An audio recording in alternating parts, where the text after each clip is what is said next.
Les coopératives d'habitants, c'est la troisième voie du logement en France, entre le locatif et la pleine propriété. Se loger, habiter, construire une vie, c'est un droit fondamental. Ce n'est pas une marchandise. Il y a des alternatives. Elles sont portées par des coopératives, comme Habicop, qui prouvent qu'on peut habiter autrement. Ce qui était intéressant dans le bail amphithéotique, c'est que les coopérateurs pouvaient gérer l'habitation comme s'ils étaient propriétaires.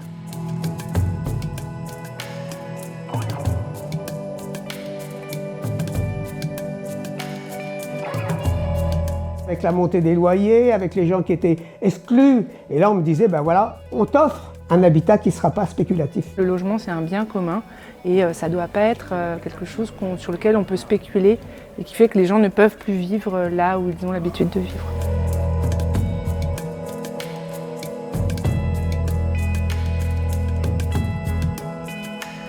Les loyers sont en moyenne à 25% en dessous du marché du loyer libre. L'objectif, c'est vraiment de proposer du logement durablement abordable dans le temps. Certains ont pu entrer avec un apport de 100 € minimum et puis acquièrent des parts sociales au fur et à mesure.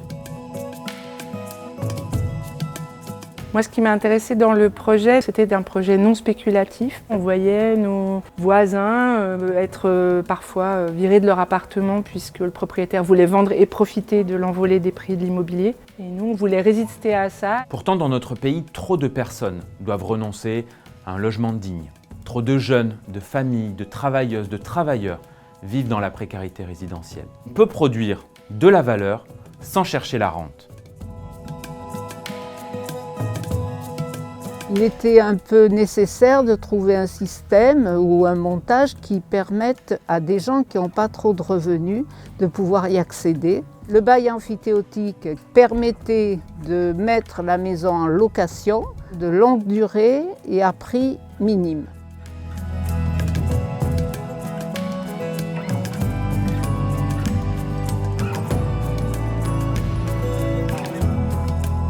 L'habitat participatif qui aujourd'hui a donc eu une reconnaissance légale par la loi Allure de 2014. Actuellement, la DHUP travaille en lien avec la Banque des Territoires pour mettre en place un prêt dédié. On a eu une direction départementale des territoires qui a toujours validé ce principe-là et a reconnu que ce qu'on produit, c'est du logement social. Comme dans tout territoire, même détendu, le prix des loyers est assez élevé quand on trouve un logement. Nous arrivons à loger par ce biais des personnes supplémentaires. C'est l'un des avantages et c'est pour ça que l'État a voulu suivre.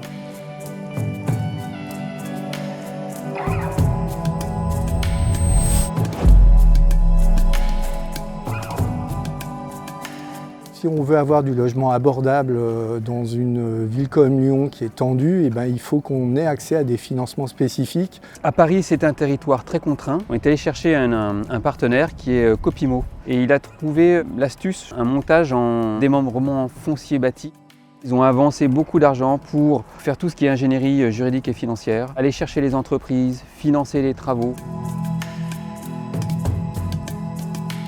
Donc on a des personnes qui arrivent avec très peu d'apports, comme 5 000 € et qui peuvent quand même prétendre à un logement grâce à un système notamment d'investisseurs solidaires qui viennent compléter les fonds propres de nos habitants. On peut mutualiser aussi les financements et ça permet aussi d'avoir des projets qui peuvent partir plus rapidement.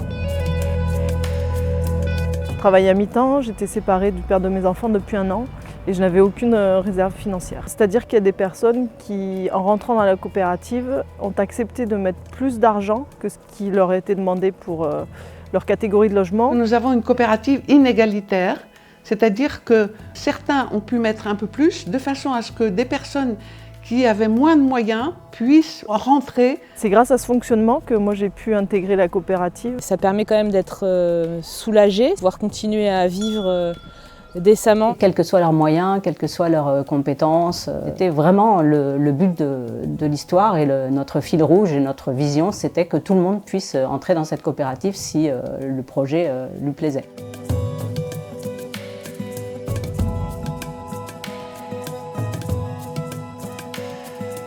Le sujet, pour moi, c'est cette notion de solidarité entre les habitants. Toutes les vulnérabilités des uns et des autres, quel que soit leur âge, c'était mis en commun. Il y avait à prendre soin ensemble. Et cette gestion collective, elle aide la coopérative à exister, et ce qui fait que c'est un autre habitat ensemble.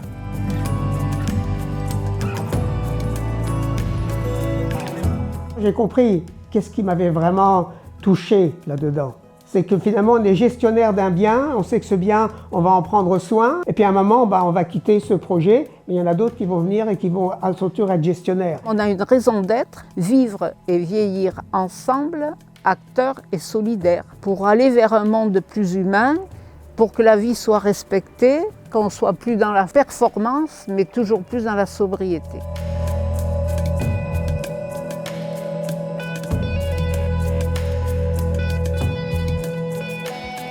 Et nous avons vraiment été là, non seulement en tant qu'usagers, mais en tant qu'aussi maîtrise d'ouvrage.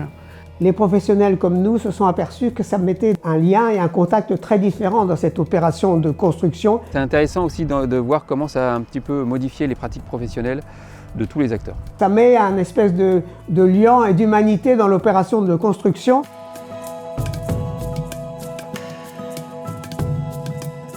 Un jour, mes fils ont regardé l'horizon, c'était magnifique, on voyait les Pyrénées. J'avais envie pour eux qu'ils vivent entourés. C'est pourquoi nous partageons et soutenons les valeurs défendues par Abicop, qui fait de l'habitat et du logement un vecteur essentiel d'inclusion et de dignité. J'espère que demain, il y aura de nouveaux décrets qui permettront de trouver des modalités de financement plus solides que celles qui sont. C'est le travail des banques que d'accompagner la création de logements coopératifs. Les prêts sont garantis, le risque est faible. J'attends qu'on le fasse ailleurs pour répondre partiellement à la crise du logement en ruralité et ailleurs.